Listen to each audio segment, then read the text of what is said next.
ganti di KM88 karena sedikit ada masalah sama radiator. Jadi biasa bro, panas dingin. aduh. Honda. No.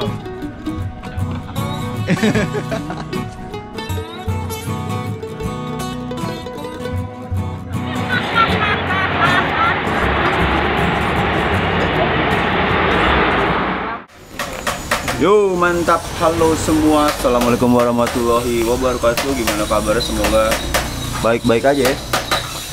Iya bro. Iya bro, iya bro. Nah sekarang gua di Garut bareng Bung Opik, ahlinya Ngerusak mobil. ahlinya ngerusak mobil. Dan sebenarnya ada Bung Pray dan ada Bung Tommy. Kita lagi di Garut dalam rangka kondangan. Nah, selama di Garut, selama perjalanan kita tuh mengalami kendala di mobil tua diesel gua. Jadi kalau gua gas itu RPM naik ya. RPM emang naik kalau digas. Oh bensin, ampere bensin naik. Sampai bensin naik Lagi, nggak usah isi bensin. nggak usah isi bensin dong. Temperatur. Ya, temperaturnya naik tuh. Udah kita melipir ke rest area, terus airnya dibuang ya. Akhirnya dibuang. Oh. Pertolongan Masih bersih ya? Ya pertolongan pertama sih dicoba dikuras dulu. Oh. Cuman ya setelah dikuras ternyata beberapa kilo kemudian ternyata ya nggak maksimal, jadi tetap dia Naik lagi tuh. Naik lagi. Kalau di gua gas ya. Iya kalau digas. Jadi kan kalau digas itu sirkulasi kan kurang maksimal karena putaran mesin tinggi, sirkulasinya nggak jalan. Jadinya radiatornya itu bermasalah bro. Oh. Tapi kalau di jalan biasa nih, bukan tol, itu stabil tuh.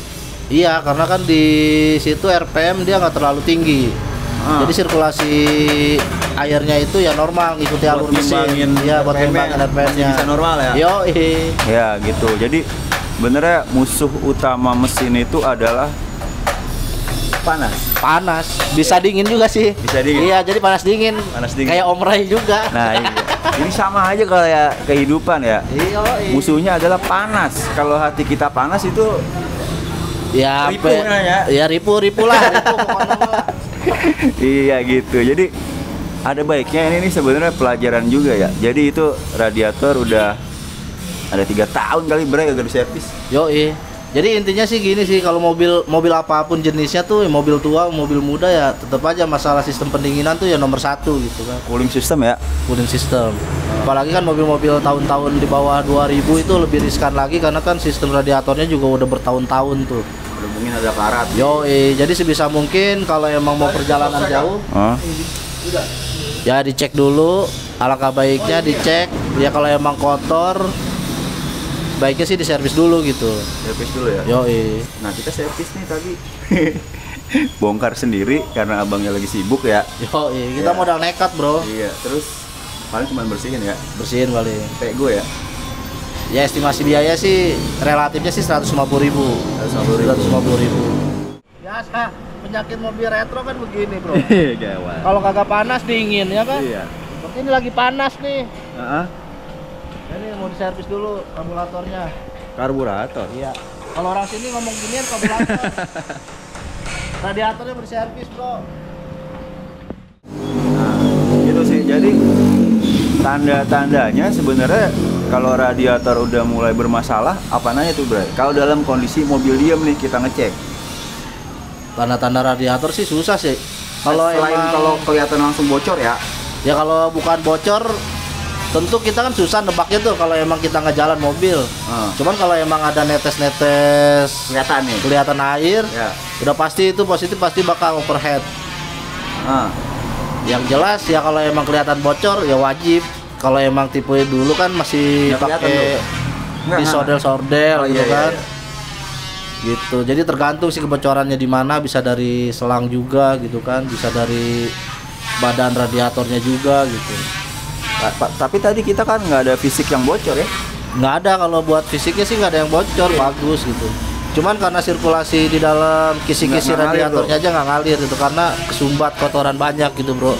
Setelah bertahun-tahun nggak pernah diservis. Iya. Kita aja yang manusia 7 hari perlu diservis. Manusia, ya manusia sehari sekali sih bro, mestinya servis.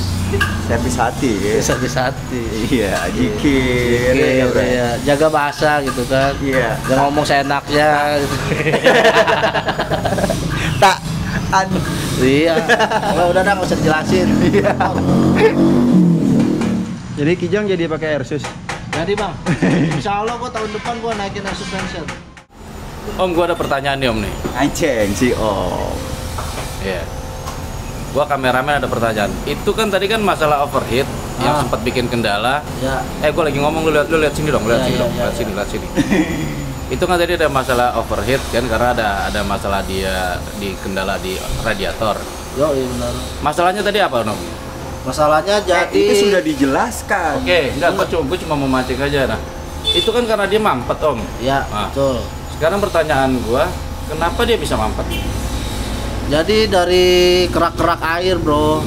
Jadi air itu kan emang ada sulfurnya. Jadi karena bertahun-tahun nggak pernah diservis, jadi ya lama-kelamaan dia tuh jadi menggumpal, jadi kerak. Jadi Jadi nutupin sirip-sirip saluran airnya gitu.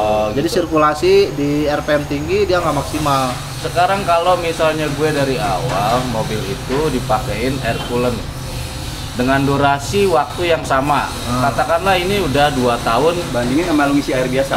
jadi ini udah 2 tahun gue pakai air biasa Ya. dibandingkan gue dengan pakai air Coolant. air coolant sama-sama 2 tahun, itu ada bedanya nggak sih Om? Jelas beda sih Om. Cuman sih kesimpulannya gini ya Om ya. Setelah gua telaah sendiri sih, kalau untuk masalah sistem pendinginan tergantung dari awalnya sih Om. Alangkah baiknya sih jadi gini. Dikarenakan mobil tua itu udah banyak berkerak, sementara kan si air coolant ini lebih apa ya? Lebih bisa Menahan panas. Dan lagi juga nanti dia bisa bikin apa ya, rontok kerak-keraknya itu malah bisa bikin jadi mampet Om. Jadi sih kalau gua karena mobil gua mobil tua tahun 2000 ke bawah, jadi gua pakai air biasa gitu ya. Cuman sih gua saranin pakai air bekas AC rumah. Jadi dia lebih bersih, lebih bagus lah gitu kan. Nah justru kalau untuk mobil-mobil yang tahun 2005 ke atas, 2010 ke atas, ya bagusnya sih pakai coolant gitu.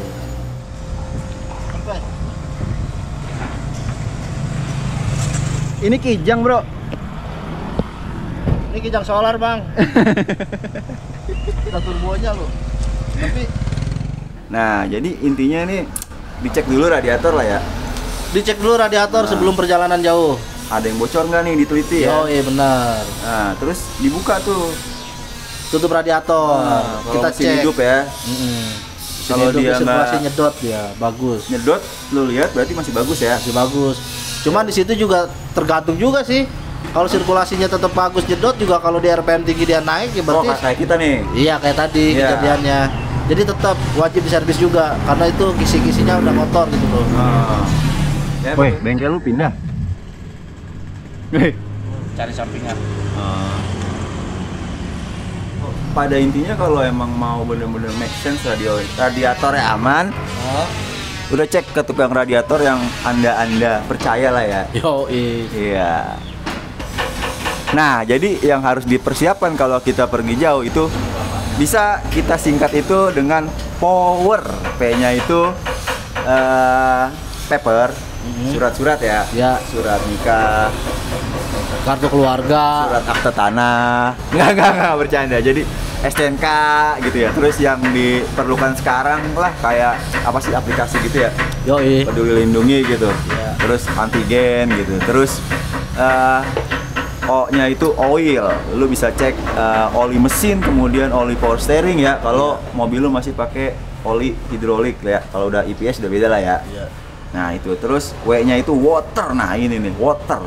Jadi water tuh air radiator ya. Sangat penting Karena seperti yang tadi kita bilang itu panas adalah salah satu musuh utama mesin mobil ya. Mesin motor juga beberapa ya. Pokoknya pada intinya mesin musuhnya adalah panas salah satunya. Terus electrical nih, electrical tuh bisa berupa sistem-sistem elektrik yang ada di mobil. Terutama yang paling utama tuh aki ya. Aki. Terus periksa kabel-kabel juga ya, soket-soket ya. Soket. Terus fuse-fuse, ya enggak? Yoi, alternator gitu. Terus yang terakhir itu rubber nih. Nah, rubber nih ban nih, periksa kondisi ban nih, jangan sampai tipis gitu. Atau kalau tandanya kalau ban lu tipis itu bisa dilihat di tire indicator. Biasanya ada tuh di ban tuh, kalau udah lebih dari apa sih batasnya itu udah harus diganti ya. Tire indicator. Nah, intinya itu aja ya, Bre. Nah, nih teman gua nih, intinya gitu aja ya, teman bengkel juga, namanya Om Botak, ya gak? Yoi. Iya, lu bisa senggol nih channelnya nih, dia ahli per nih, ya gak? Apa namanya? Botak TV. Botak TV. Yeah. Channel lu apa? Nah, lu nggak update ngomong doang. Anak Nova nggak update. Iya, anak Nova nggak update. Iya. Gue sih masih punya PR sama anak Nova, jadi season 2 belum terpenuhi. Nah ya, Gua kan kameramen lu lu aja. bisa lihat konten dia yang bahas opanya dia nih, konten sederhana kita ya. Yoi. Awal-awal ngevlog lah itu. Awal ke vlog. Mungkin sampai sekarang juga Linknya sih di gue atas masih nih. belajar ke vlog nggak. Lo bisa klik di atas nih. Nah, sip, kayaknya itu aja yang bisa kita bahas. Nanti kalau ada lain-lainnya nih kita bahas lagi nih. Sip, Boleh, siap. lagi dibenerin radiator ya. Kata lu karburator anjir. Tawa lu. Biasa kalau lidah kurang makan begini. Sip, thank you udah mau nonton. Sampai ketemu di vlog berikutnya. See you.